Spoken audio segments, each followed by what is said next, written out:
days I really don't want to clock in. But I need the money. Trying to buy a new robe. Anyways, yeah, this job can be depressing. It's always dark and hot, and the dog isn't even that nice, which is a bummer because I really like dogs. I guess it just depends on the day, because sometimes Cerberus is in a really good mood and he'll fetch my oar when I throw it into the river for him to catch. Oh, and he's a real great cuddler too, and oh yeah. Like I was saying, this job can be tasking, but it's not every day where I'm so easily entertained. The guy before you? Oh, let's see, what was his name? Oscar. Octavius.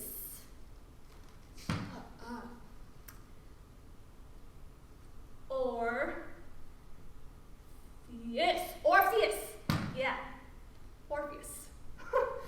Let me tell you, let's start off with the fact that he wasn't even dead, which is no big deal. I get a few of those here and there. But like I said, I need the money. So I'm about to tell this guy, get off my boat, until he starts to sing me a song. Yeah, a song. You know, at first I wasn't really feeling it. You know, music isn't gonna buy me a new robe. But he was actually kind of good. And it's not every day I get performed to in the underworld, so I was flattered to say the least. Oh, but if Hades asks, I tried to kick that guy out, okay? So, he's performing his tune, and I'm standing there like, should I stand? Should I sit? Is this guy gonna give me my gold coin? Anyways, before I know it, I'm swaying on my boat, feeling the music, letting this guy perform his song to me. I even think I saw a few souls rising to listen. Anyway, so I'm feeling the music. Music, you know, it's been centuries since I've heard a good tune. You know, the last time right, Orpheus. So, I'm feeling the music until he stops. At this point, I'm kind of feeling the pressure a little bit. I need all the money I can get right now, and Hades is very particular about who can get into the underworld and who can't. So, without thinking, I make a quick decision. Get in, I say. Crazy! I know, but this guy played me a whole song. How could I not? If Hades asks, it wasn't me, I tell him. So he grabs his stuff, jumps on the boat, and we take off. You know, usually I like to ride in silence, but this guy just starts going off about his wife and how she just died and how much he loves her and how he wants to get her back. I feel for the kid, I really do. Hades isn't a bad guy, I tell him. If you play your cards right, you might get her back, I say. Then I get real low, close enough to his face I could plant a smooch. I look around and say, but the real moneymaker in this place is Persephone. You swoon her, you can swoon anybody. man, Hades is gonna kill me if he hears that one. And I don't want to get this kid's hopes up. He seems like a real nice fellow. So we're talking about that for a little bit. We get to his stuff. He grabs his things, strums a little tune for me, and he is on his way. You know, I really do hope everything turned out okay for that kid. Anyways, this is your stop.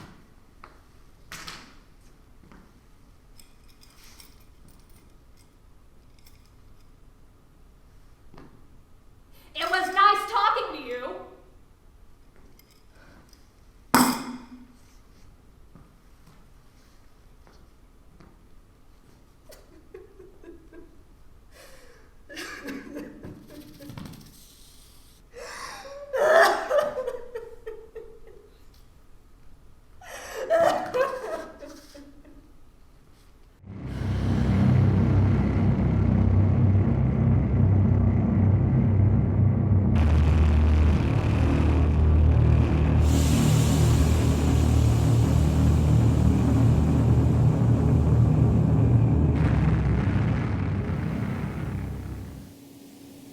You want to know what hell is like?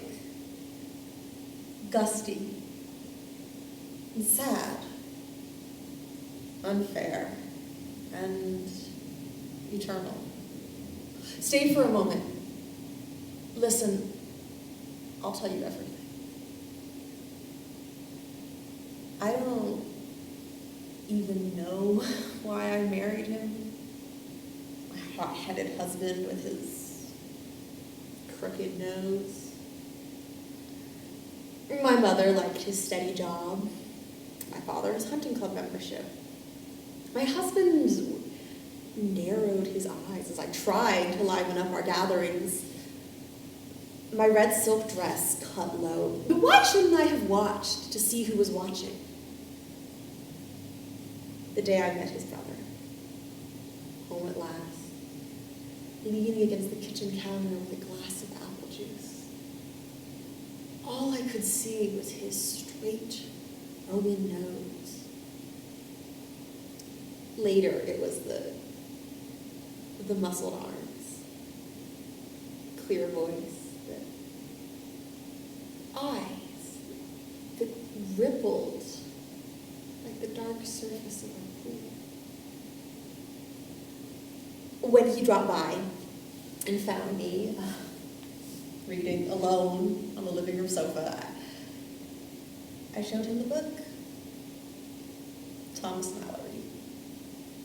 And yes, he scooped up my legs and slid beside me, but rather than cradle my feet, he grabbed this velvet pillow his mother had given us and ran his hands over it instead.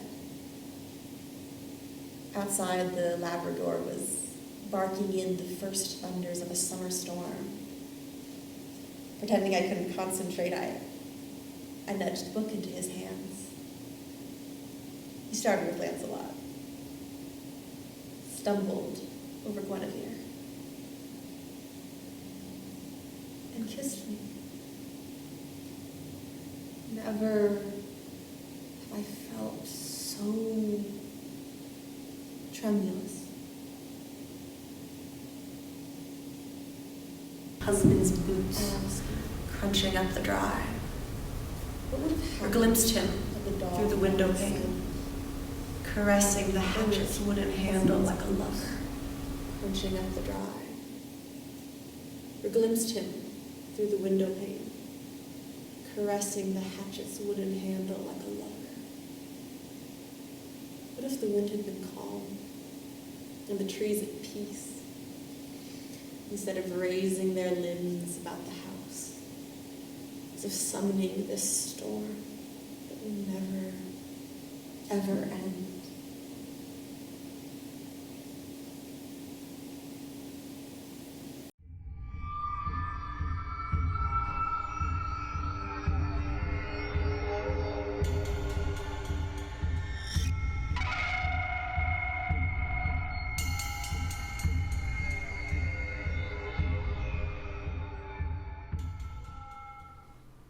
Athena cursed me, she really thought she did something. Admittedly, my rendezvous with Poseidon was not my finest hour. But it's not my fault that I was ravished by Poseidon in Athena's temple, and well, she did this to me. She said I defiled her temple, broke my vow of chastity, said I was getting exactly what I deserved. So she cursed me to a life of misery. But I mean, what about Poseidon? He was there too, defiling. Nothing happens to him, though? Okay, Athena, I see where the loyalties lie. She doesn't even realize she actually did me a favor. Beautiful, charming, captivating. These were all words that used to describe me. My face used to be one that would make the world stop spinning, and now I look scary. Mind you, I didn't feel like this initially. I couldn't stand the sight of my own face, and this broke me. I couldn't see a reason to live anymore, especially without the possibility of love and beauty being in my life, after it was so present and reachable. I couldn't see a life with me in it anymore as a hideous beast. I ran away to hide from the disgust I felt, like the hag that I was. I found a cavern and hid away there to be with my sorrow and to hopefully waste away in solitude. But I discovered my ability to turn living things into stone. As animals wandered into my new home, curious and unsuspecting that they would be turned into stone in the garden upon looking into my eyes. I had acquired quite a lot of statues, and soon it would appear that trespassers would join the collection as more started to wander. My eyes used to draw in men from all over as I held them in my gaze. Now, my eyes make them freeze with fear, and they are held prisoner where they stand. My once bouncy ringlets hiss around me as snakes worm their way around my face and ears, exploring their new home. My face, once light with beauty carved from perfect clay, now darkens with a green hue. I really don't look that bad if I'm being honest, but could she have chosen any other color than green? It never really suited me, but I see what she was trying to achieve. After weeks in that cave, I accepted my new face, and with it, my new fate. She wanted to turn me into a monster? Good. I'll be the worst monster that ever walked the earth. They'll all know real suffering. The new words people will use to describe me is terrifying, ruthless, and darkness. I am an untamable force of nature. I will destroy to create balance and rip away from their mortal illusions. They will know me.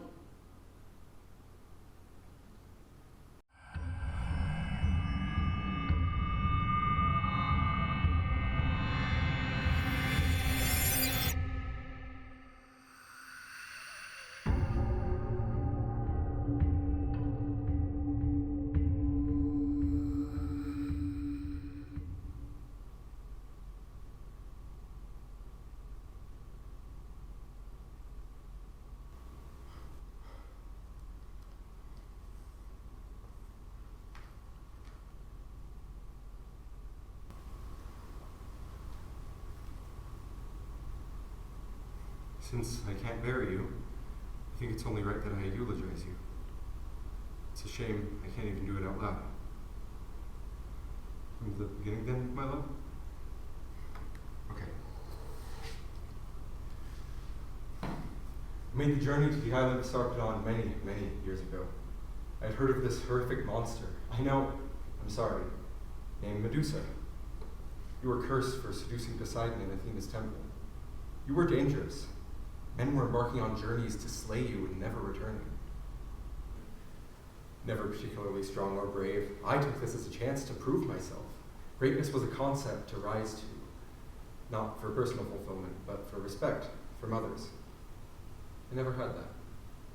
The way other men in my life would look at me, they could tell I wasn't like them. They always had this smile when they addressed me. It wasn't a friendly smile, but as if they were holding back laughter, like a joke I wasn't in on. The day I embarked on this journey, though, my father proudly patted me on the back. He hadn't done that since I was young. That alone was enough to fuel me with pride. I arrived, and I thought it'd be easy. I was so stupid. I hadn't even killed an animal before, let alone a mythical beast. My arrogance cost me my life, rightfully so. You snuck up on me, and in an instant, I was no longer a person. I tried to scream, but I was frozen. For a little bit, I was in denial. Surely I must be in shock or some kind of hypnosis. But it wasn't until another man, as foolish as I was, met the same fate a few days later. It was gruesome to see. His face was permanently contorted into a horrified scream.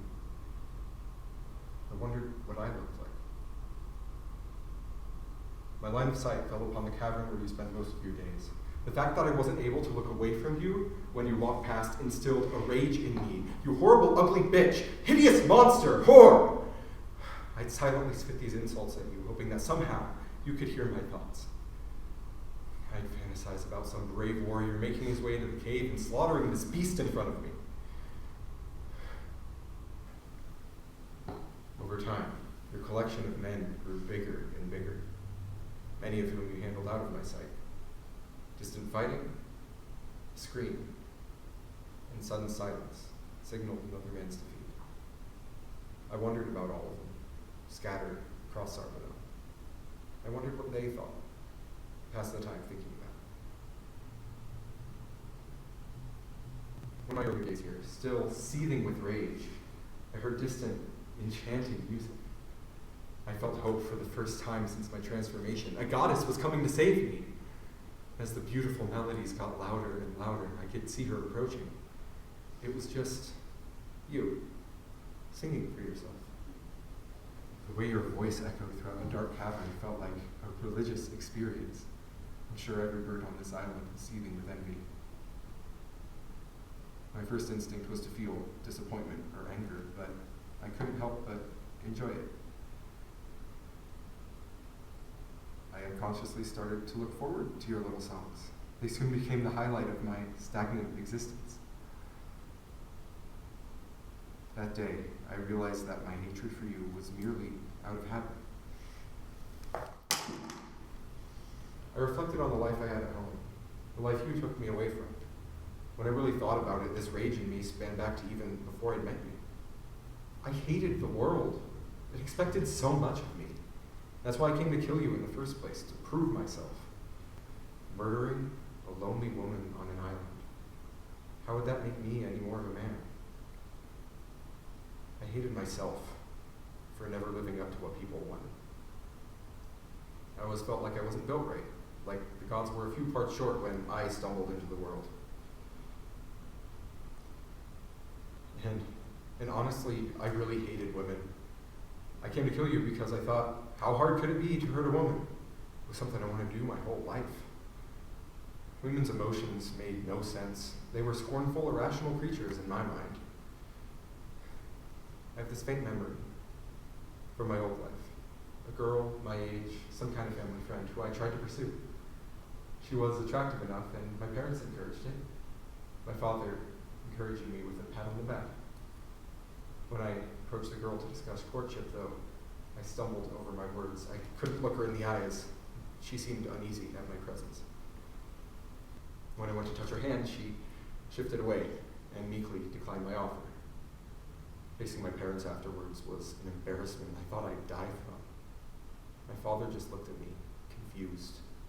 I think he was trying to figure out where he went wrong with me. That moment turned my inability to understand women into an inability to empathize with them. I learned that men don't win them over for love or companionship. They're just for status and creating their legacy. Living with you, though, challenged that. You were just a person.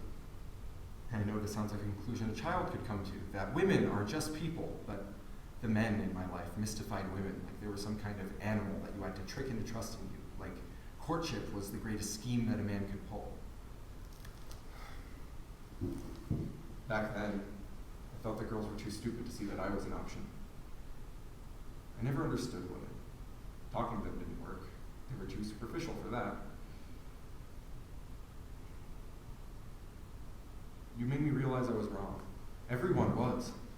As I watched you and got to know you, I couldn't help but find you captivating. I mean, everyone who knows your story knows that you used to be one of the most lovely maidens in Greece. But seeing you up close, I realized that that beauty was an unwavering one that not even a scorned goddess could cast away. I knew your curse was undeserved. The story with Poseidon never added up quite right. From the way you cry to yourself, to the way you wake some nights with a start, I wanted to hold you more than anything. You needed comfort, not isolation.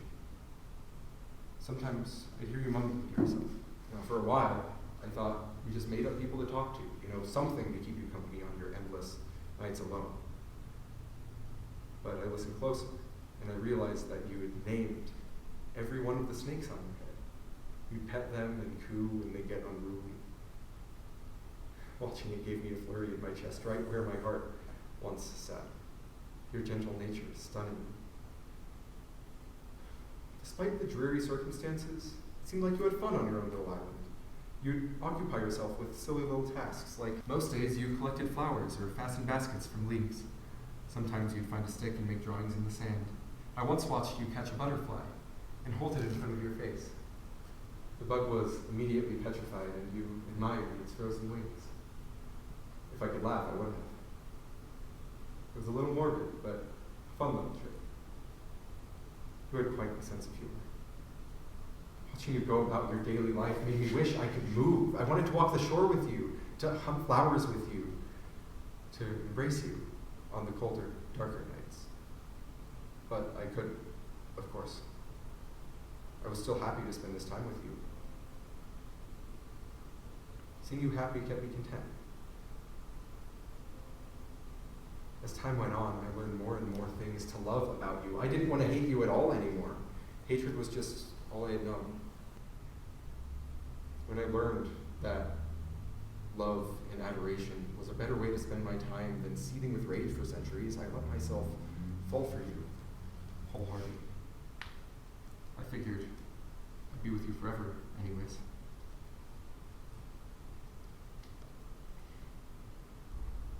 Eventually, enough time had passed that my life before you felt like a dream I couldn't quite recall. I realized at a certain point I'd probably been a rock here on this island longer than I was ever a man. That thought gave me a strange sense of comfort.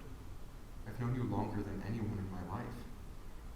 I sent constant prayers up to any gods that would listen. If they saw you the way that I did, they'd lift this horrible curse. You and I could live the life together that we were meant to.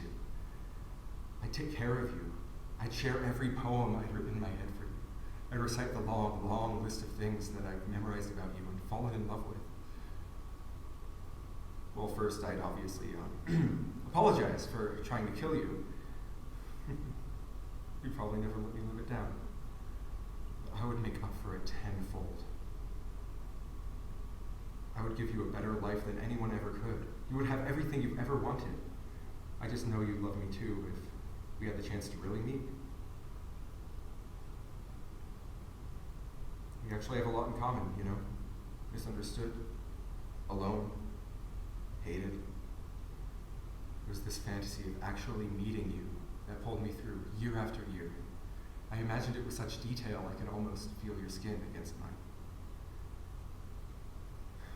And then Perseus came. I saw him and I perked up. I thought he was just another prideful idiot. Go get him, love, I thought, excited to see him defeated. But when I caught a glimpse of how he was approaching you, backwards, something in me went cold. I put together that he was looking for your reflection. He was very smart, and you weren't ready. Couldn't even scream to warn you. You saw him and tried to fight. I could tell you were afraid too. He didn't normally last this long against you. Couldn't even do anything to protect you, right in front of me. And then he lifted his sword. If only I could have averted my eyes. Looking down on you now is something of nightmares. The woman I've loved for centuries. Her body I'd grown to yearn for, slowly eaten by worms in front of my eyes. The air feels still without the constant hissing of your snakes. Your headless body lies grotesquely contorted, limbs splaying out every which way. Soon you'll be nothing but bones, and I'm forced to watch every second. I know, I'm sorry. I just wanted to say a few more things. The things I wish you could have heard.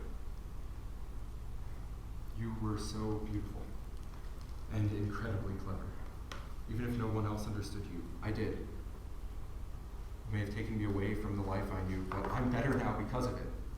I can't thank you enough for releasing me from the horrible burden that was my old life. You petrified my body, but softened my heart. I'd give you the most beautiful burial if I could. I'd cover your body in flowers and shells and anoint you with oils and incense. But all I can do is watch over you forever. I am essentially your gravestone, after all. Gods, what else is there to say? I wish you didn't die afraid and alone. I wish I could have given you an easy life. I wish we could have met under different circumstances. I wish you knew how loved you were.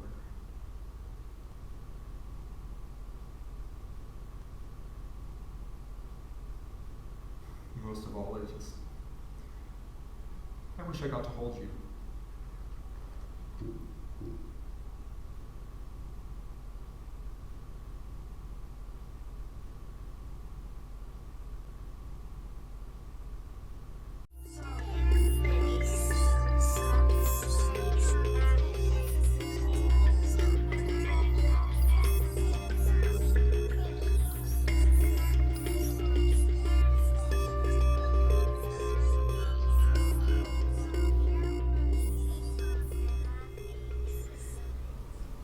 Hear your fate, O dwellers of noble Troy. Greece's lady will give her hand to the boy I told you to kill, and launch 1,000 ships. Your greatest warriors will die. Your women will be enslaved.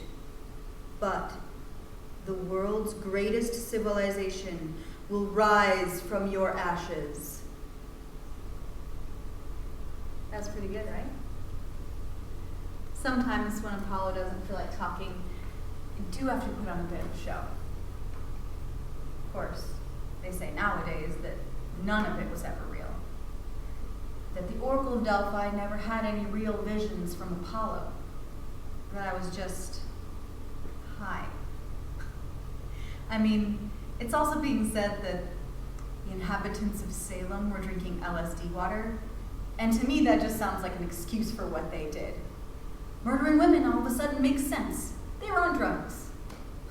Anyway, whether or not that's true, why do you people want illogical things to make sense? If the Oracle of Delphi had a vision, it's because she was high. Now it makes logical sense. Now you're not lying awake at night thinking of Apollonian visions. But since you care so much about how it all works, I'll tell you. Me and the girls live in the temple of Apollo. And believe me, even if I wasn't the Oracle, I wouldn't trade this home for the world. In the inner temple where I prophesy, there's this fissure in the ground that holds the spirit of Apollo. And everyone's been trying to say that fumes come up out of it. And that's what it was that was making me see things. But actually, if you do the research, there's not a lot of evidence to suggest that any fumes did anything. That was Plutarch, by the way, who first said that. And that guy is so full of shit. Everyone looked at what this man wrote and believed him. Really thought we'd grown as a society.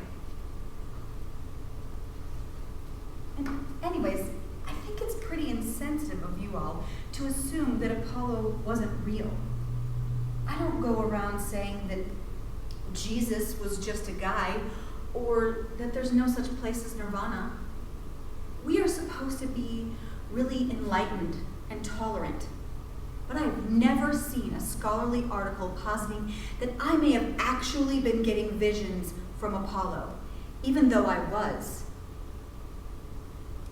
Even if it wasn't all the time, even if sometimes I just had a total dry spell and started to believe that I might be broken or that Apollo wasn't real.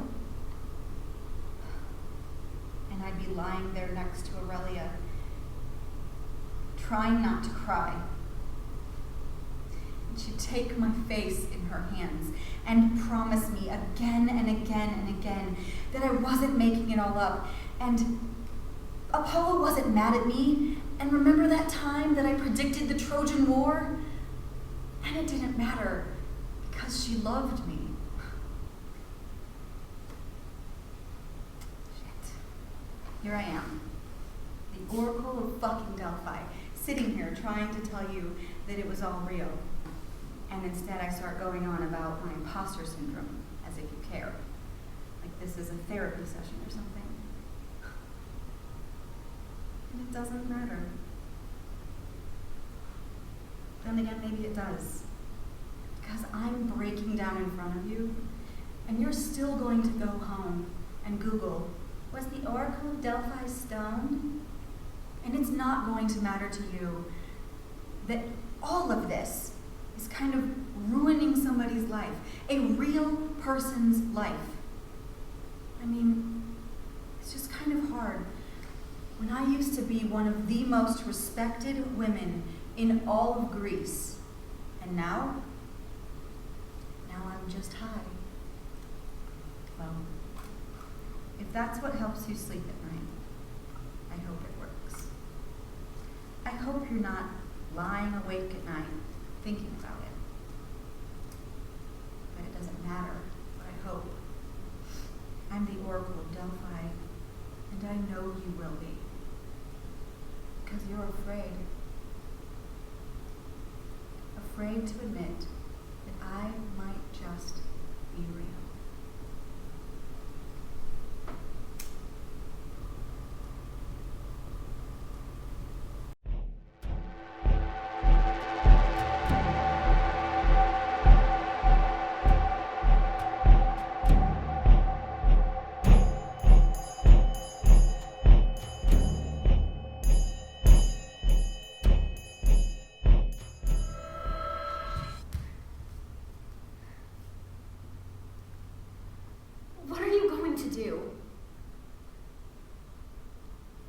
I know what you're going to do.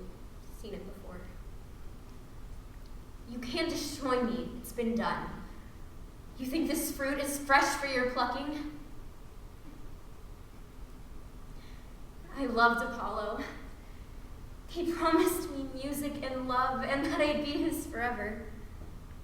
Then one day, out of nowhere, like a star reaching for supernova, my third eye burst from my skull singing of brighter days. Gave me such a beautiful gift. A gift that transcended mere potential experiences into reality. I could see everything from today to tomorrow and beyond. When it came time for me to give myself to him, I couldn't. I don't know why, but my insides churned. Deep, they churned, and I couldn't stop it. Had to listen. My womb shamed me, blamed me for loving him so. Loving him pushed me too far. Whispers of brighter days soon became screams of horror, blood flowing freely in the streets, my people pleading for aid and safety while there was nothing I could do. I echoed my visions to the world, but none believed me. I saw you, and I saw the atrocities you committed. The atrocities passed to your people as noble. I saw you rip my mother from my arms, you and your men raping my sisters, torturing them, enslaving them. Divulged every image in my mind, time and time and time again to my mother. He's coming for all of us, I'd say. Agamemnon wants me and will take you away from me. She never believed.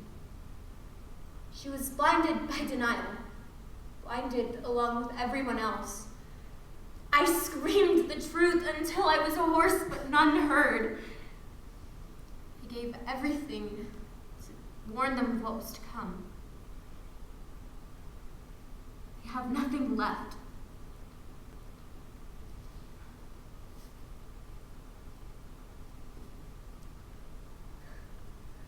So if your plan is to strip me down, peel the skin from my bones, win this battle by claiming my body, you've already lost.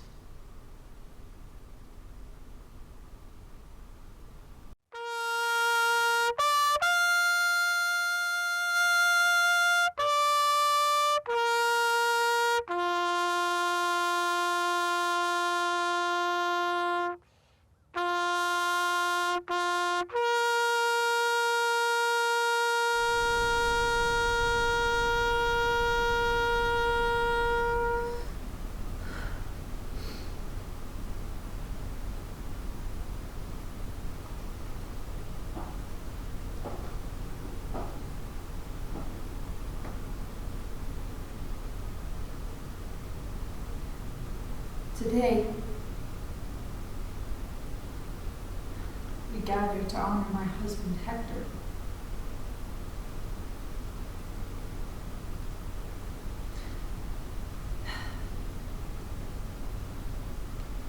He was our gallant prince and protector of our great city.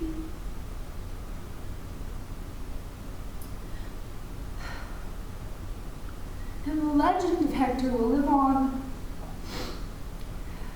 and we'll remember him as a fierce soldier who sent many foes to Hades for the glory of Troy.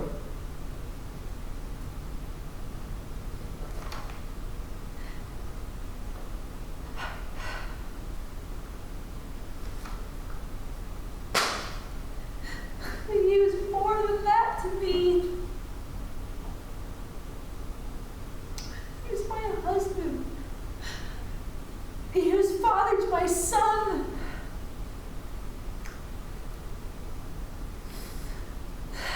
He was a soldier that did not live for war. His skills at combat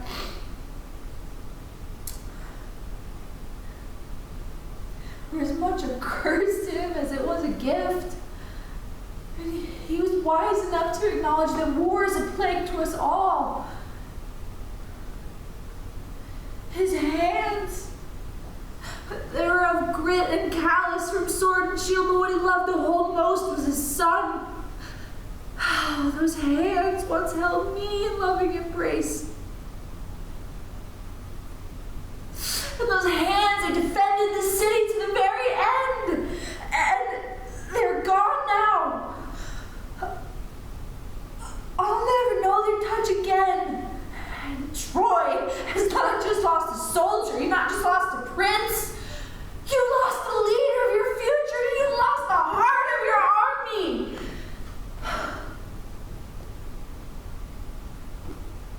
Some of you hide behind your walls, and you only know war from the stories you're told. My husband knew the horrors of war. He felt the weight of every life he took. He heard the cries of every fallen foe. Some of you go to war for glory. My husband, he fought only to honor his father as a dutiful son, but to save the ones he loved. I mean, he died for me. He died for my son. He died for every single one of you here now. Hector was the best of us, and he deserved better than a life filled with death. Hector was the son to me. I will forever be haunted by the chill of this world. And he did not receive a peaceful death.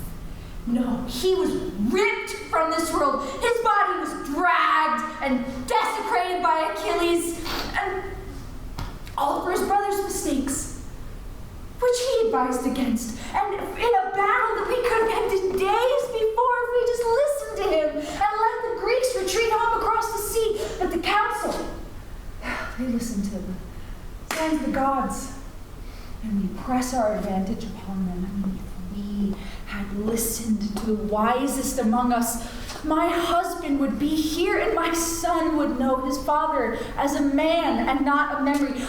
I have a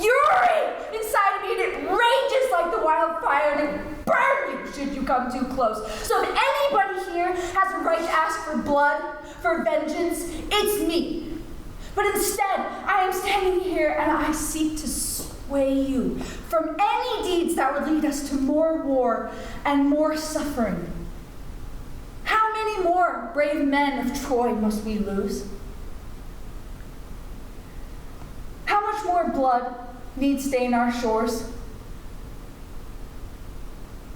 Hector, he spoke of a future in which his skills of combat would no longer be needed. That's a future he'll never see. But that's one we can make a reality. People of Troy, I beg you, please, don't look upon my husband's body and let it stir in you a desire for revenge. Let his memory guide us to cherish wisdom over war. Let us pray for a time of peace.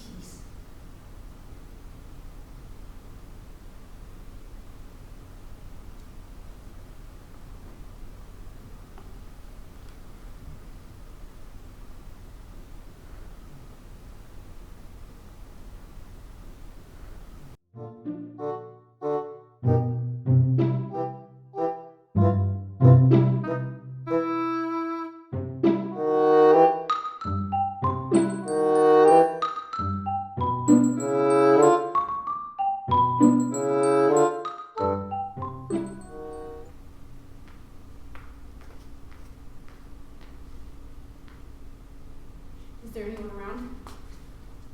Oh, I can't keep it in any longer. I must bury this exceptional secret. Aha. This will do. This patch of soft soil and ruthless reeds will be my confidant. Some time ago, King Midas insisted on donning a turban for all his days. As his barber, I couldn't help but to think why he would hide that hallowed hair of his. Tresses I have treated tirelessly to tame. But last week, oh, how delightfully dreadful! I saw what Midas contrived to keep concealed. I mustn't divulge it to anyone, for then I would be violating the virtuous verbiage verily entrusted to me. No, you devious dirt. Must you dragoon me to deride and disparage our king?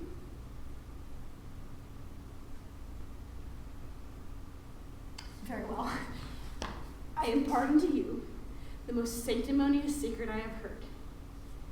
Tentatively, the king, with terrific tact, doffed the tenacious turban upon his head. Oh, the very sight did shock my apefully hapless heart. I neglect the narrative of the misadventure from the ruined regent. The cruel chronicle goes something like this. Coming upon a casual contest, Midas met with Apollo and Pan to adjudicate between the lyre and pipe. Alas, he did take the path of Paris and provoked an obstinate Olympian. Naming Pan as the merrier minstrel, Midas marked his maleficent mistake. Apollo assessed his ability of appreciating acoustical tones. He discovered it less than class and turned King Midas' ears to those of an ass. Midas made me vow to never mention the metamorphical mule affliction to any living individual. I truly did, to cure the curse. My clippers could not keep the clandestine calamity Apollo cast upon Midas away. Apollo asked out. Poor choice of words there, I admit. Damn it, iambic pentameter. It made me stress that syllable. Reproach the poet, not me.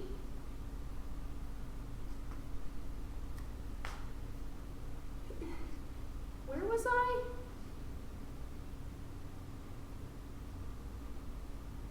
Why must I meddle amid myself among the middle of verse? I shall have to start over. No, King Midas is... no. Nay. The moment is ruined. Curse the assassination of my Ictus. I shall come up with a new poem. A better poem. I must simply spill the tea, blow the whistle, and, dare I say, dish the dirt. Ugh. I have been reduced to reciting puns and prose. This is what secrets do. They force one to quip. Ghastly. They stir up the egregious gossip in me. I swore not to tell any living soul.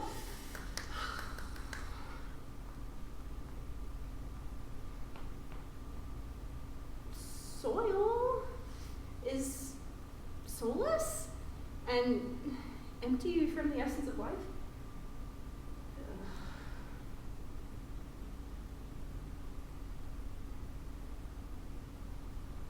This lives, but has it a soul?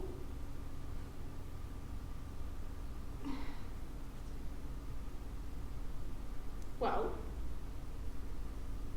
a reed is like a stick. And the river Styx carries away souls, so surely the stalk is soulless. To thou, dear reed, I do officially shed this burden. Soil and reeds are not living. My confidence I can safely concede. Apollo will not be unforgiving when terrible truths are told to this reed. It will never be known, except for me. No bard to valorously versify the tale of the king's ears of a donkey, or the curse that Midas was marred by. Yet I am but a man, not Apollo. And I have no doubt of his artifice to prompt the power of the echo nymph, or his sometime sister, dear Nemesis, to ensure the vast communication of his mythical mortification! Ugh!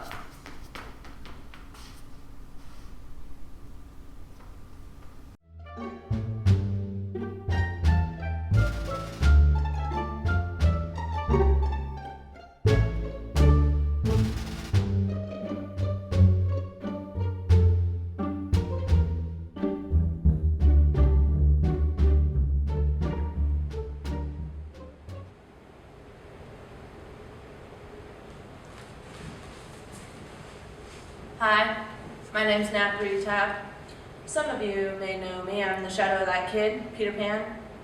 And yes, my name is his name spelled backwards. It's kind of our thing with me being a shadow and all. It's funny. You know, I never even asked to exist, but then, boom, out of nowhere, you're a freaking shadow? And get this, you're not just any average shadow. You're the kid who never wants to grow up shadow. Tethered forever to the boy wonder with the stupid little tights. Yeah, he's a real riot. Always running around like he's still 2 years old, and I'm on his back feeling like I'm 160. And I just realized I'm never gonna get any taller. This dude is gonna be the same size forever if he keeps this lifelong kid thing up. I wish circumstances were different. You know, maybe if he would ask me sometimes what I wanted to do with our life, but no, he only thinks about himself. Sure, we've got a little rhythm going. He points at me, I'll point back, you know, he does his little dance and I'll copy, but sometimes I think, couldn't I be capable of more? Is this all I have to offer? Sometimes I wonder if he thinks of me as an individual or someone that's just hopelessly tied to him. So get this. We're flying around, just hanging. It's a regular night. Beautiful sky. The view of London is outstanding and clear, and then boom, I slam into the wall of this gritty apartment building.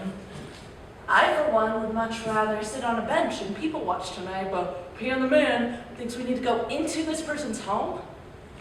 I tried to tell him that this would be breaking and entering, and that normal people don't do this, but I'm too late. So we're sneaking around in this house, and I started to get nervous, so I tried to pull myself off of him. And get this. It worked. Guess I wasn't tied so tightly to him after all, because I pulled myself off and hid inside. He comes into the room, and there's these random kids, and this random girl, God, what was her name? Winnie? Winona? No, her name was Wendy, I think. I don't know. This was the first time he'd ever cared about me or where I'd gone. I actually felt kind of special. He was looking for me because he cared, up until that girl woke up. Initially, this made me a little upset, but I was glad to just sit down for a minute, but I decided not to care. So he starts talking to whatever her name is, and she immediately starts acting like an adult in the little kid's body. This makes me like her immediately, like, hey Pan, why don't you take some pointers from this gal? She's all motherly and kind and sassy, just what Pan needs to grow the heck up. I'm too busy overhearing them talk that I don't realize that Pan is right next to me, getting ready to grab me and pull me back onto him. Oh, and lucky for him, this girl also knows how to sew. I don't know whether to love her or hate her at this point. I tried to tell her that I am much happier not being tied to Peter Pan, but what do you know? She doesn't listen. All those brains but no ears, I guess. Starts sewing on me, and I am trying with all my might to get away, but she's got a pretty strong grip. I could see this as being some kind of metaphor. Like how if you love something, it'll come back to you, or maybe you will come back to it. Or more realistically, the life that you're given, you are stuck with. And I'm leaning more towards the second one. So there I was, stuck back to Peter Pan and 3 additional children. And that's when I realized I truly don't get paid enough for this.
Of gold hooks if a kid cut off my hand too. But I certainly wouldn't be as bitter as he is. Some flying kid cut off his hand and fed it to a crocodile. That doesn't make it okay for him to talk to his crew the way he does. I've heard the things he yells at them when I swim by their ship. They're just awful. And apparently, Hook's a racist too. Yeah. Coral and I were were sitting out by Marooners Rock while he was taking Tiger Lily out there to, like, get some information about Peter Pan or something. I don't really know what was happening, but you should have heard the racist things he was saying to her out there. Isn't it bad enough he literally kidnapped a princess? He has to be racist on top of it? I mean, doesn't he know there are literally thousands of missing and murdered Indigenous women? Ugh. Honestly, we'd be better off if that crocodile would just eat him already. He's gonna keep being problematic and murdering children and stuff. I don't see why he doesn't just leave Neverland. I mean, it's not like he doesn't have a giant ship and can't literally sail out of here. I know I said it before, but Smee deserves so much better. You know who else deserves better? Tinkerbell. You knew I would get to it eventually. I'm honestly surprised you haven't heard about this before. So, apparently, Peter brought this new girl to the island and started giving her all this attention, which you just know made Tink jealous. I mean, she doesn't even like it when he talks to us. Do you really think she's going to be okay with him bringing some whole other girl to the island? Anyways, she had the Lost Boys try to kill the Wendy bird or whatever, and Pan was livid when he found out. He didn't even consider Tinkerbell's feelings. He just threw her out. And now he's dragging this girl all around the island in her nightgown. Of all things, well, Tinkerbell's literally devastated. Well, and get this. Peter actually brought that Wendy to Mermaid Lagoon the other day. Of course, I'm serious. I saw it with my own two eyes. It was so funny. So, Peter came down, being all cocky and full of himself, like always. I don't see why they fawn all over him when he does stuff like that. It's honestly obnoxious, right? And he's like 12? I don't get it. Anyways, he comes down doing that annoying rooster thing he does and has his clumsy little bird in a nightgown following him. I saw her first, of course. I wanted to see how long it would take the others to notice. You know, they can be such bubble brains sometimes. So, they see her, and they start freaking out. And pull at her dress and her hair, and start trying to drown her, and Pan is just floating there, laughing like the cocky brat he is. I'm watching this whole thing happen, like, you are all so messed up. Hasn't anyone on this island ever heard of therapy? No. But Pan's always been a player. He doesn't care about anyone's feelings except his own. You should hear what the Lost Boys say about him when he's not around. Slightly was telling me that he doesn't even let them learn things about themselves if Pan himself doesn't know. It's like some crazy rule they have. And poor Toodles. You know, he was the one who shot that Wendy thing with the arrow. He asked Pan to kill him for striking her. And Pan was actually going to do it. Can you imagine killing someone who's followed you for this long over some broad in a nightgown?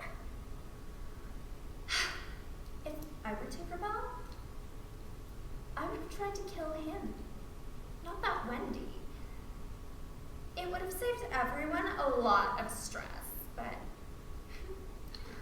I guess she's just more patient than I am. We can talk about this more when I see you tonight. You're going to Hell the Moon with everyone, right? Okay, I'll see you then. We've missed you.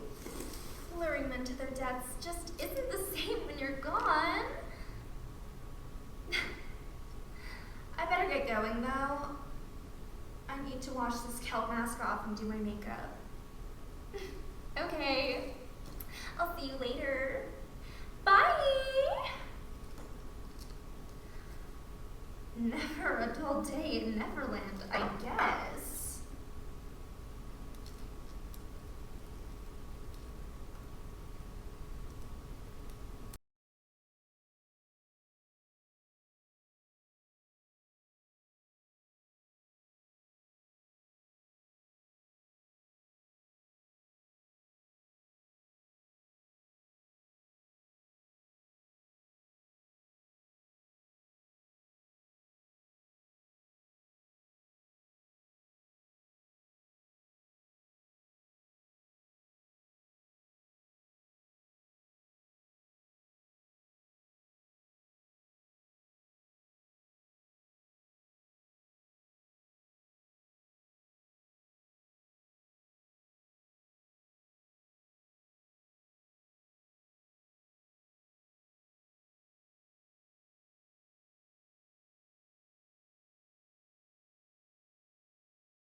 An older woman from the village took my hand and told me, the loss of a child is the hardest thing any woman ever has to experience. And God, she's right. I think I'm still in shock, but I already feel so empty. I don't know how I'm supposed to keep living. But after his crucifixion and he was officially pronounced dead, I also felt this relief, a sense of peace I hadn't experienced since before he existed. I had been holding a secret for so many years, I didn't realize how heavy it felt until it was gone, until he was gone. Losing him is a pain I could have never prepared for, of course, but the hardest time of my life. Would you judge me if I said it was his birth? I had fucked up. I'd be the first to admit it. I was unfaithful to a man who loved me more than anything. If I had just kept my legs closed, I could have lived a quiet, stable life. Would it have been much fun? Probably not. But life isn't about having fun. It's about making good choices. Or that's what people always tell you, at least. My good choice was Joseph. He wasn't the smartest, but he wanted to take care of me. He worked hard and loved God. My parents approved of him. We had plans for the future. God, we weren't even married yet and life was already starting to feel boring. Marriage itself isn't what sounds so bad. It was being a wife that I dreaded.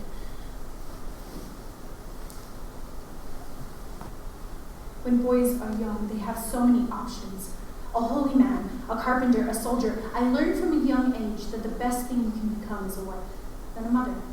The worst you can be is a whore. As a girl, these were presented as my only choices. And for some reason, you couldn't be both.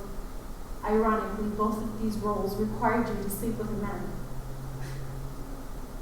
On the other hand, men can have all the fun they wanted and still be respected. I never thought this was fair. Even if a woman manages to keep her fun a secret, her womb may have other plans. That's what happened to me.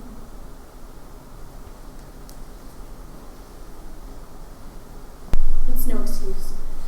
But I just wanted to be selfish for once. I couldn't do one thing for fun before living a lifetime of devotion. Nope, of course. My body betrayed me. It was after only one time, too.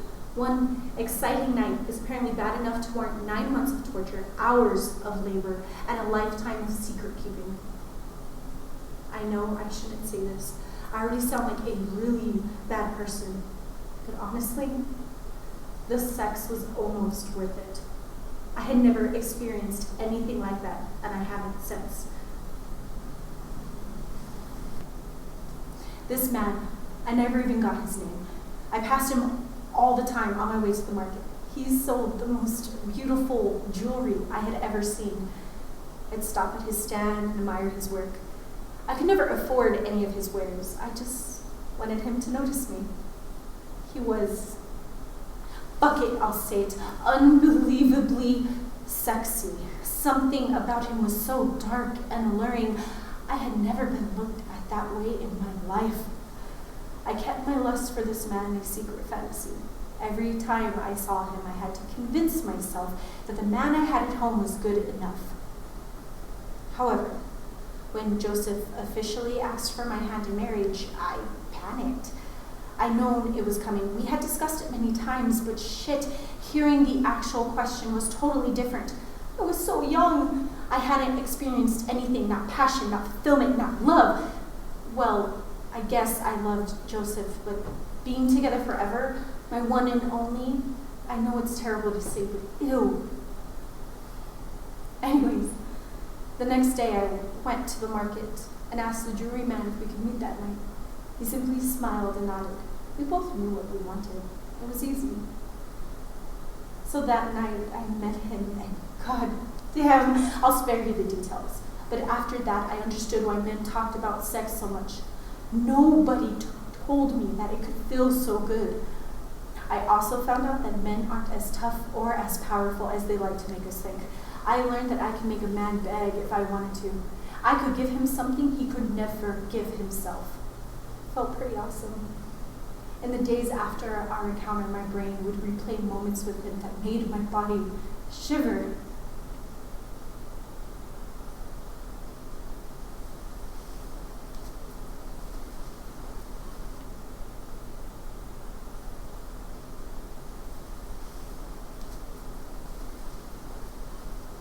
That afterglow didn't last long. I realized I was with a child and immediately tried to undo it. I ate dangerous things. I tried starving myself. I punched myself in the gut. Hell, I prayed it would just fall out of me. Joseph noticed my strange demeanor and brought it up. It was before I had time to spin a story that was convincing enough. Is there something you're not telling me? He asked. I was caught off guard. My mind raced. There was a million lies I could have fallen back on in regards to who the father was. All of them would have been better than what ended up clumsily tumbling out of my mouth. I had the bright idea of choosing the big man himself. Yeah, that one. And I was just rambling and making it worse and couldn't stop. An angel, a virgin birth, the Son of God. What were you thinking, Mary? I mean, even at the time, I knew it was ridiculous. I'm not proud that I took advantage of Joseph's piousness and naivety. Maybe a part of me wanted him not to believe it. Being left is always better than leaving. If that had played out, I would have been somewhat of a victim. At least somebody would feel sorry for me, a young, lonely mother left to parent on her own. But no, Joseph had to be the kind-hearted man he is and marry me. That fucker. People of the town were buzzing about my supposed miracle pregnancy. A surprising amount actually seemed to believe me. Most of them were probably too polite to question me to my face, though. Of course people are going to talk shit. I wouldn't believe me either. The men around town were especially brutal to Joseph.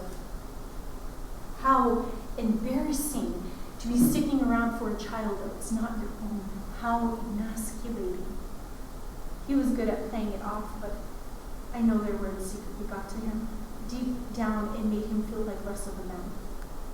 They'll see, he'd say, patting my belly when our little Messiah is delivered, and winked at me. Whenever he did this, I wanted the ground to open up and swallow me. I'm an evil bitch, I thought to myself as I smiled back to him. Months passed, and my stomach grew bigger and bigger. I vomited often, whether from guilt or morning sickness, I honestly had no idea. Pregnancy is supposed to be this beautiful thing, so pure and natural. I hated every minute. The baby, this once abstract idea, became more and more real every day. I was filled with constant dread. Anytime I lost my breath, anytime my back got sore, anytime I had to pee, which was constantly, it reminded me that I was a bad person. All the pain was miserable, but I took it. I thought of it like paying a penance. Time passed. I was almost due when we had to travel to Bethlehem for the stupid census. A silly thought crossed my mind. Wouldn't it be miserable if I went into labor before we made it home? And of course, it happened because why wouldn't it? Fuck you, Caesar Augustus. When every inn within walking distance was full, and we realized I had to give birth among farm animals, I couldn't even be upset. I felt like it was another warranted punishment. The smell was nauseating, and the hate pricked me no matter how I sat. I deserve this, I thought. I tried to breathe through the contractions. Joseph was so sweet, constantly asking me if I needed anything. It took everything in me not to shove him away and have him leave me alone. His presence pissed me off. When I was young, I once watched a wild dog catch a rabbit. He tore open the poor thing's abdomen until the entrails spilled out. It yanked each organ out like a toy. Every time the contractions returned, I couldn't help but picture myself as the rabbit. Eventually, I was screaming from the depths of my guts. The wails were from pain, embarrassment, anger. I was mourning the loss of my own life. My child was going to grow up to be normal, or even below average, and people would know that I was a whore and a liar. I pushed with everything I had. I wanted this stupid thing out of me. I hated myself for being so careless. I hated my body for letting this happen. I hated this baby for not understanding it wasn't wanted. I let this hatred fuel me for hours. I pushed and screamed and hated. I secretly wished the pain would kill me. And for a while, it felt like it actually would. Then this great release, a literal weight left my body. Endorphins flooded through my body like an old roof caving in. I felt different. Joseph scrambled to swaddle the baby. A brief silence, then I heard the baby before I saw him. He screamed like he already knew the horrors of the world I just ripped him into. My eyes didn't even want to settle on the baby. I had been dreading this day for so long. I knew that once I let myself look at him, nothing would ever be the same. From that night on, my life was to be punctuated by this baby's arrival. I would only organize my memories by before and after. Him and I were bound together, not just by blood, but by that terrible lie that would dictate the rest of our lives. Joseph handed the bundle to me, smiling deliriously. Finally, I looked down at my baby. Baby Jesus. Oh, his little face, covered in blood and mucus and a mess of birth. He was the most perfect thing I had ever seen. Any resentment I had for him, for merely existing, simply melted away. In that moment, I was experiencing something truly holy. I saw God in his little feet. The way his hand somehow knew to grab my finger, his tiny chest moving up and down with his thumbs, the way he instinctively clung and began to suckle. How did this happen? I was a horrible and ugly person deep down. If my body was so sinful, how did it make him? I don't know if he could wash away the sins of humanity, even if he was the Messiah. The world is made up of bad people who think they're good. No one wants to admit that their soul needs saving. But looking down at him, I realized that for a moment, he already saved mine.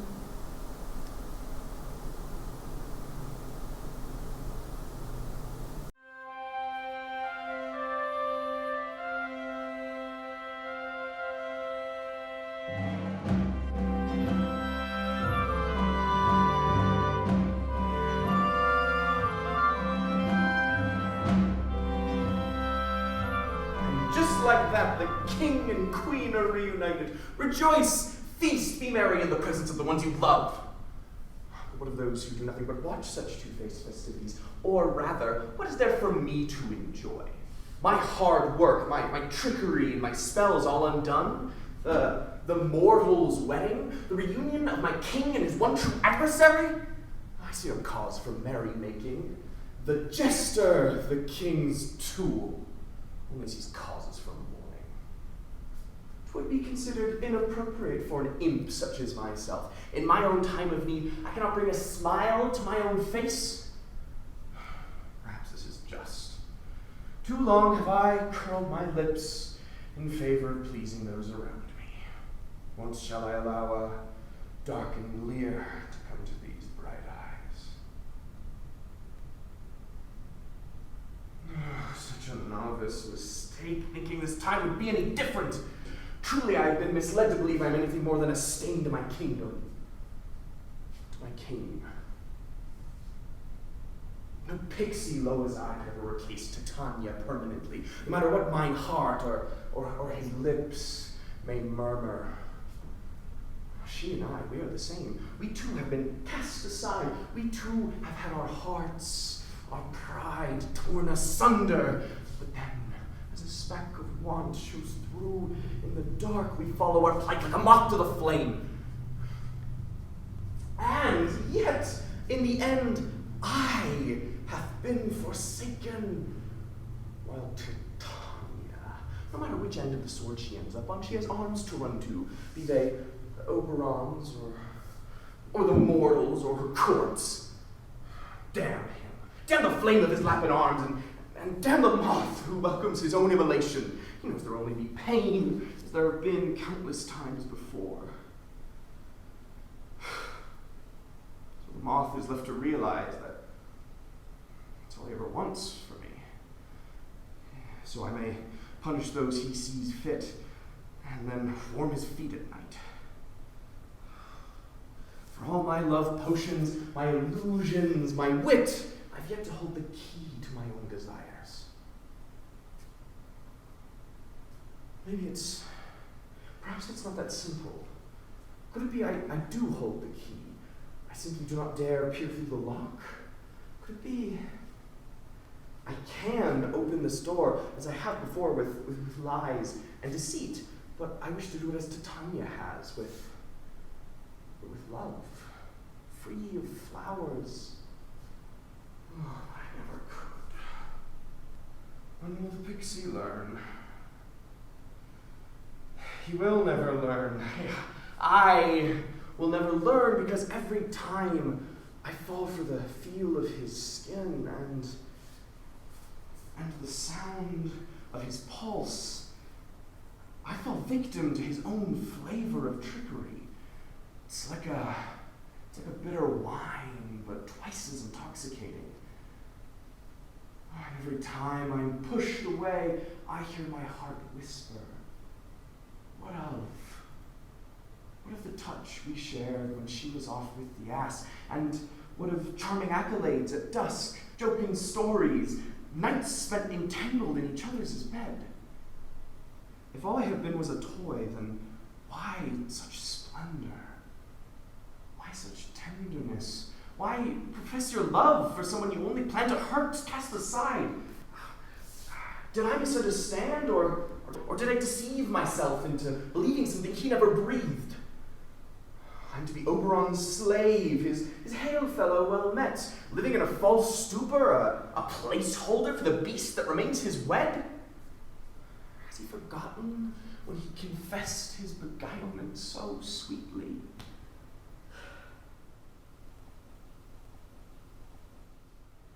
What a joke.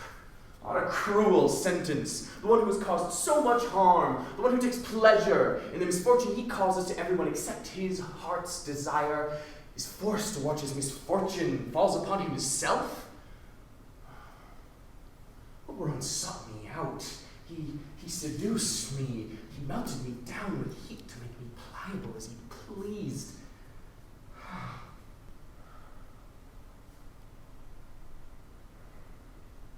If head over heels without the magic, will be cast aside without a second thought. Brings the ass to mind. Does he feel as I do? Does he feel we've been cheated by class, or cheated by ourselves into believing our royal trysts or anything more than just that? Surely he's smart enough to realize a queen such as she could never fall for someone as crass as he. Maybe ignorance is bliss. Maybe he can recall their gallivanting with the joy that a goat herd would recall a dream of being rich. It was a dream, after all, for him. Was it a dream for me, too? Oh, that I could share more similarities with such an ass about blind love, it makes me sick. But it is the truth. But it is reality. There will be no kiss to wake me. No morning dew to wash my face of tears. Alas, I cannot do as I've done before and blind myself to prevent it. 'Twas my magic that got me into this mess. I shall not use it to get myself out. Truly, this is crueler than any of my games. It is one I cannot escape from.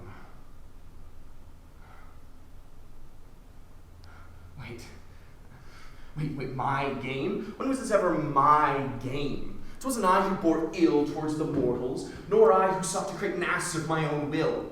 We shall all blame Titania and Oberon for that grief. 'Tis not my crooked game. I was merely a piece. 'Tisn't chess nor jackstones, 'tis their wily venereal war that I've been trapped in. The gall, the nerve. They are adversaries, and we're all just victims of their hatred. They delight in this game of cat and mouse, of infidelity, of revenge, of love, if love is even the right word. What's the truth? Where do I lay? Are we the lie, or are they? Oh, God, there I go again. Of course I am the lie.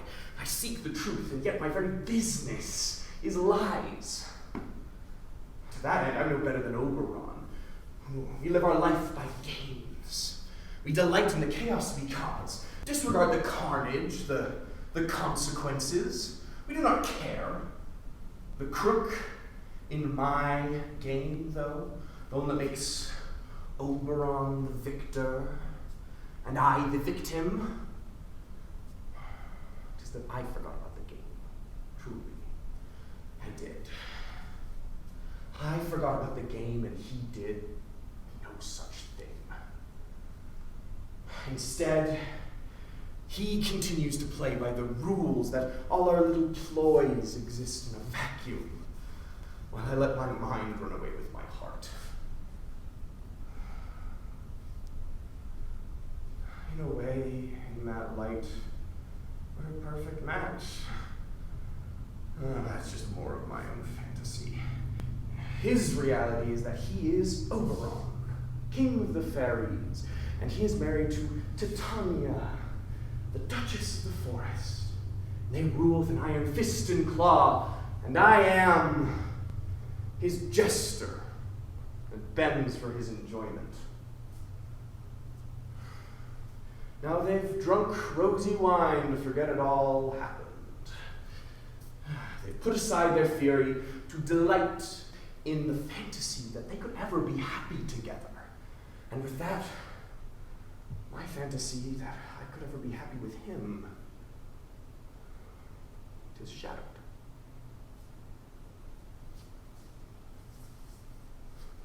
Therefore, I say not Titania, nor Bottom, nor Oberon am I. I'm Puck, the one who's cursed himself with something more powerful than magic. I've cursed myself with inefficacious love. But if it be a curse of my own, then I alone shall be the one to undo it. I be Puck, the wretched pixie, the one who lives his life by illusions, but they are my illusions. They do not control me, I control them. Be not Oberon who guides my hands, for they are not his hands to guide. As fate does fall upon my eye, a woeful sorrow I do spy for a fairy whose wings have scars that hung his hopes upon false stars. Suppose I sought a false succession, though now that's left a pitiful question. Can you break a broken clock? And would a robin fall for a hawk? The hawk, he mocks and jives his wed, while inviting another to his bed. But the wed thinks not of this contender, and the king even less of his splendor. A fake romance I must have sought, falser than the illusions I wrought. I'll regain this battle of sacred arts, if not a war of words, a war of hearts. Nay, not the heart I sought to own, never again shall I bow to his throne. My pride was shattered for that boor. Shattered shall it be no more. If Robin Goodfellow be my name, from now 'twill be my game.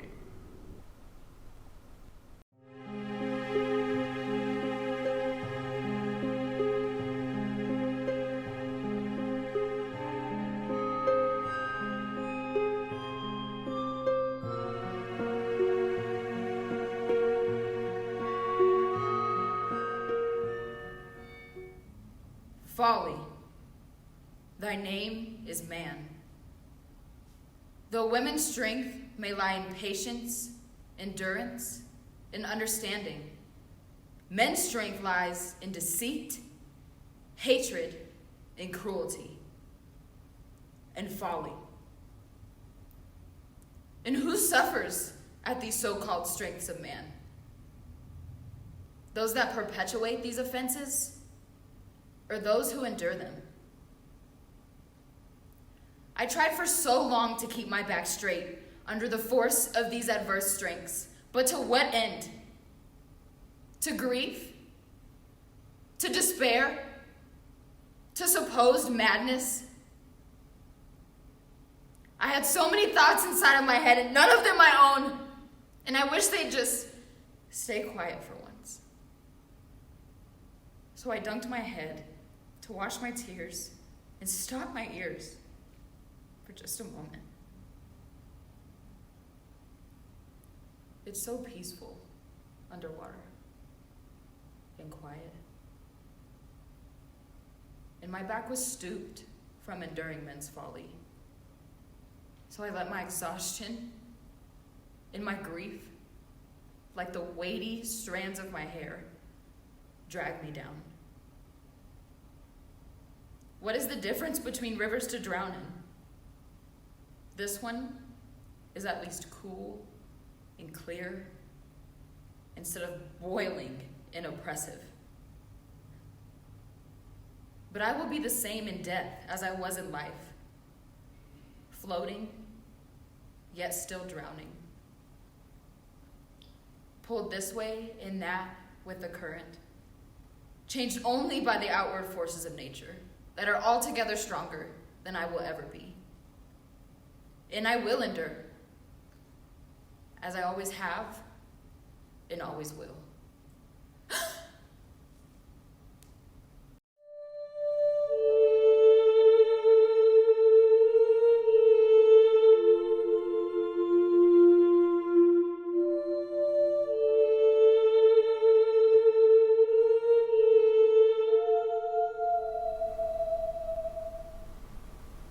After a few hungry days, my new husband cooked fowl, served with cheese and honey. I turned my eyes to Blaze. I wanted him leaner, easier to take down. His movements were quick, like the wiry lizard that scrambled over the rocks behind my childhood home.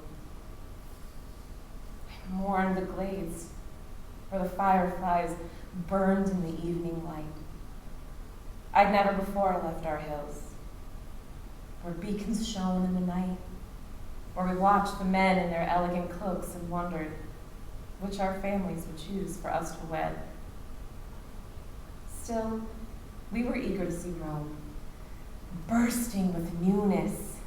What of the scruff and riffraff drawn to Romulus like starving wolves? No one believed the stories of his birth. My parents, too, were eager to see the city, though they didn't like the Romans. Romulus was surprising, soft-spoken as he greeted us. We honored the gods. The wrestling matches were stirring at first, then boring, always the same ending, one man snarling over another. I liked the banners. We were midway through a passable, if we're being generous, course of Latin, when Romulus stood again, tumbled his cloak over his shoulder. It looked odd. Then the tumult and the flurry that you've heard about. It is awful to be thrown over someone's shoulder, a sword hilt bruising your ribs. I kicked, I scratched, I never saw what happened to my parents. Just found out later my mother's ankle snapped under a burly foot as she and my father fought them off, empty-handed. For peace, our king told us to leave our weapons at home.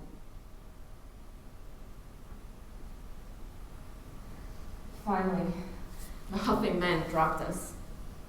Their captives. We formed a circle. When it was the little one's turn, he couldn't choose, scuffing his sandal on a tuft of grass. I'm the one who pointed at him,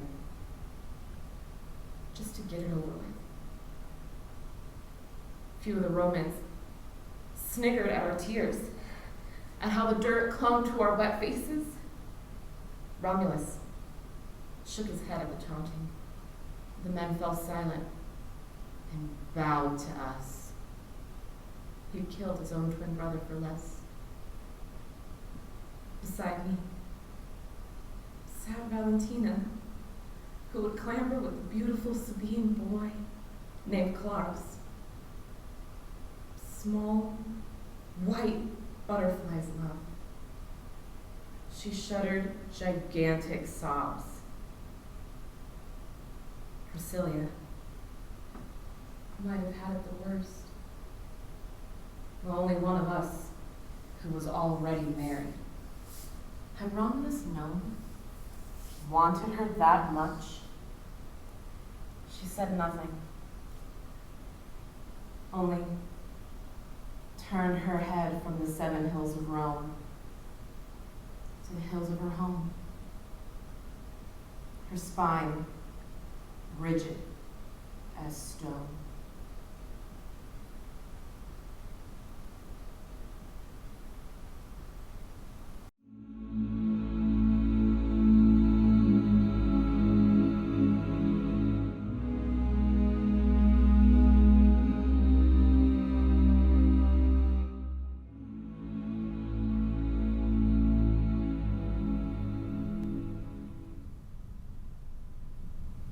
I won't come near, he said. I hated him for such a lie. Every night I'd say to myself, we'll see. I'm the one who pulled his head onto my shoulder in the evening light. And then, another night, I slid off my dress, tumbling it over my shoulder like a cape as Romulus had. My Roman man laughed, only after I did, stunned. After how many nights of him saying, I won't come near, did the thread that ran from my heart, pounding in Rome, back to Sabine, my mother and father, and the streams and hills of my childhood own, encircle him as well. Pulls us, taut and infinite, a spot of light on the wall, and now he breathes what I exhale. I breathe what he exhales. And a child has come to bring new breath into the world.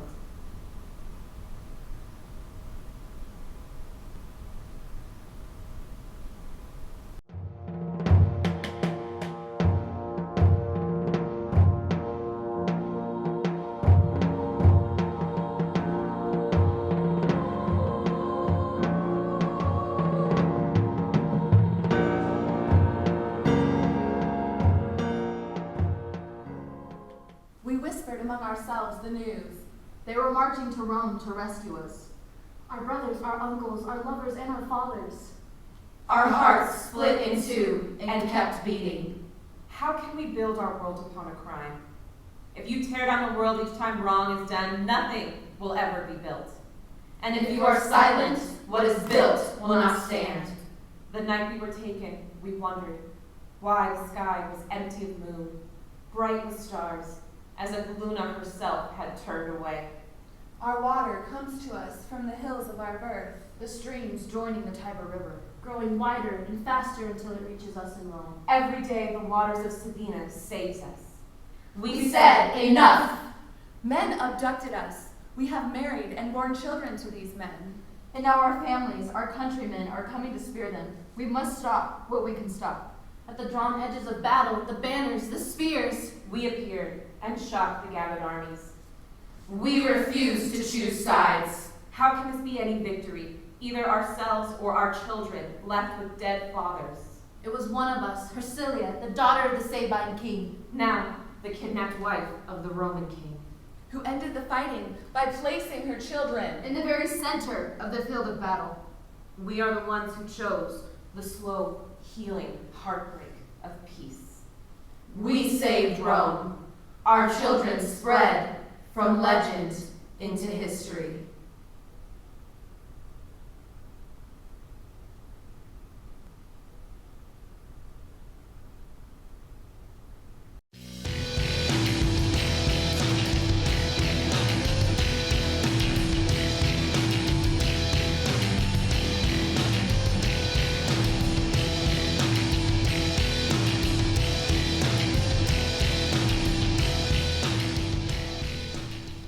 So I found this website specifically for depressed people going through post-breakup withdrawal, and it's great, just so you know. That's not what I'm doing.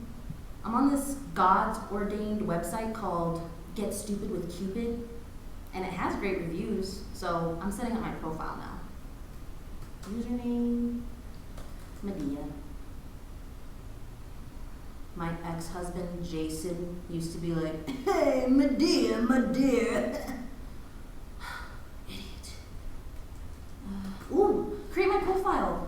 This is so exciting. Background. I'm a descendant of sun gods and the daughter of King Aidas. I'm the goddess of magic, basically. If you look me up, it'll say the goddess of mass delusions, but I prefer to be referred to as the goddess of really great ideas. Fun quirks about me. I love to make my own teas, both lethal and non-lethal. I make some bomb lotions. Not all of them explode though. These are the kind that like slowly eat away at your flesh for hours, right off the bone, making you regret your very existence. And by then you're dead, so it doesn't even matter. Oh my god. I did this to this girl, Glousy, the chick that Jason left me for. And apparently my plan worked better than expected because I killed her dad too. Oh my god. I just eke good luck. Favorite rom-com. Oh golly. I'd have to say Oedipus the King. When he finds out that he married his own mother and she hangs herself and he's so overcome with grief that he gouges out his own eyes and he sentences himself to a lifetime eternal damnation. It gets me every time. What kind of car do you drive? It's a 431 BC Deus Ex Machina Dragon Chariot, and it's hot. Perfect for great getaways. But of course I don't like to draw too much attention to myself. What are you looking for in a man?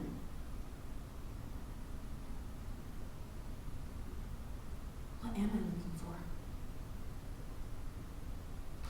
I didn't even get that far.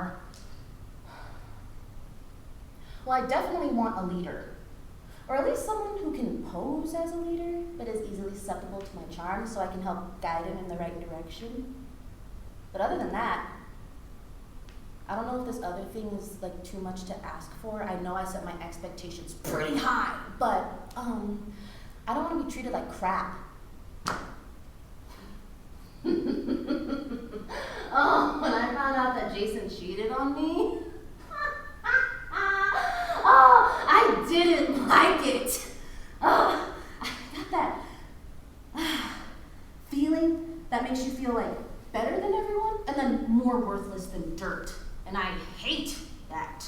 I got that burning kind of anger, you know, that kind of like worms inside of you and eats away at you and makes you want to kill somebody or a bunch of people or somebody and everyone that he has ever loved just so you can get that look in his eyes, that look that says, oh crap, I made a mistake. But I didn't get that look.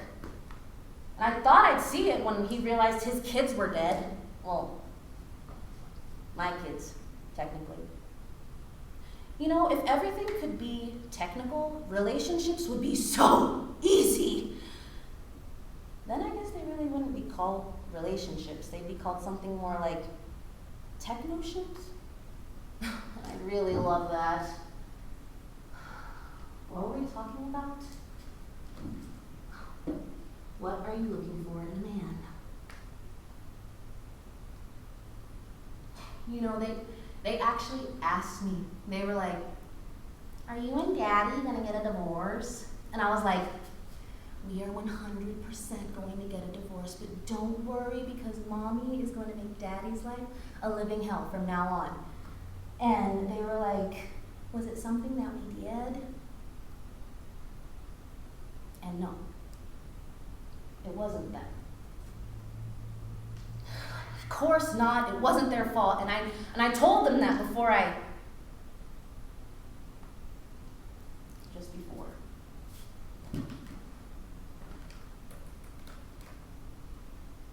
Oh my God! Shut up! What? You're looking at me like I'm a bad person. I'm not a bad person. I may not have been the best of moms, but nobody's perfect. I mean, look at you. No, you know what?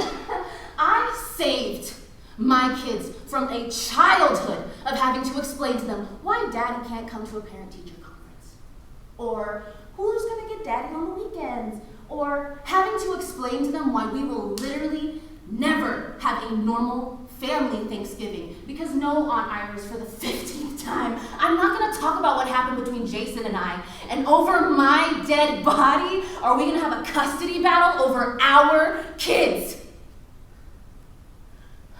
They were our kids. It takes two. I'm not a freaking mushroom.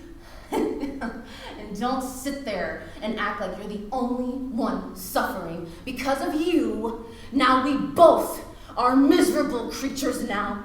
We get to hurt together, and I want you to hurt with me.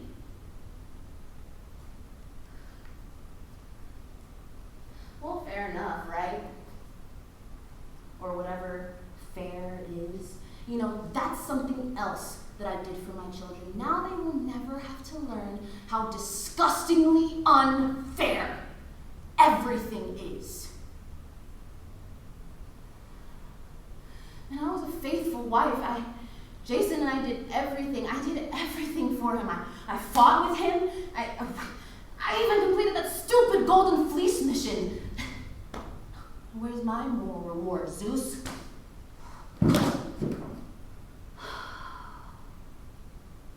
I know it sounds ridiculous, but I'm just going to say it.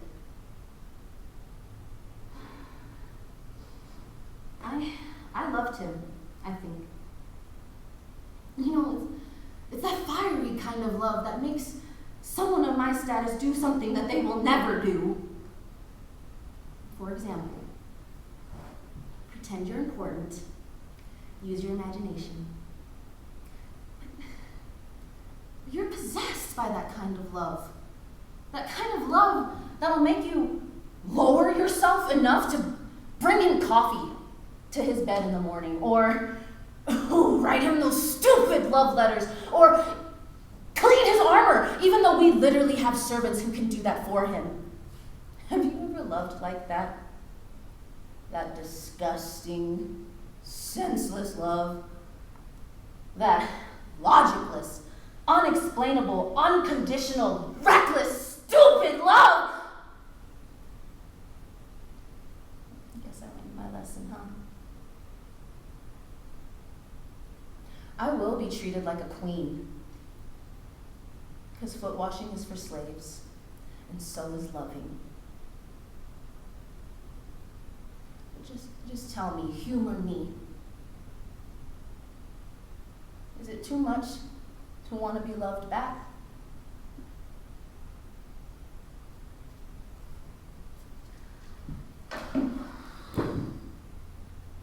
What are you looking for in a man? I don't know, someone to just be there. Oh my God, I got a response already from King Aegeus.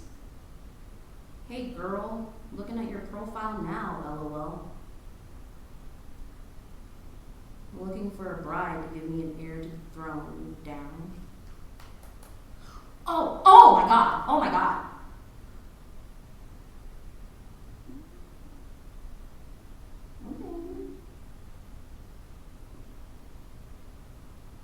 Fine. I'll meet tomorrow to go over wedding plans.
So, what do you expect? I had to sneeze and shout, so I blew his house down. And he called me the big bad wolf. He goes running to his brother, and I still follow undercover. I want to say sorry, make my peace, but his house aggravates my allergies. And who makes a house out of twigs anyway? I had to sneeze and shout, so I blew his house down. And they call me the big bad wolf. Two little pigs running forward to the house of the brother on the corner. It's made out of stone, you think I'd be fine, but the story's not done without a third time. And the thing about stone is it doesn't fall down, it just stays there. And at this point, my allergies are just so bad, I just cannot stop sneezing. So you have me in front of this house, sneezing, and three little pigs glaring at me from the front window. Right? And the rest of town comes down because they want to know, what's all the commotion about? What's going on? You know? And they see me in front of this house, sneezing, and the wreckage of two houses behind me, obviously having been from me. Right?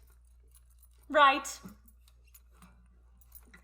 'Cause I sneeze and shout became the laughing stock of town. And they call me the big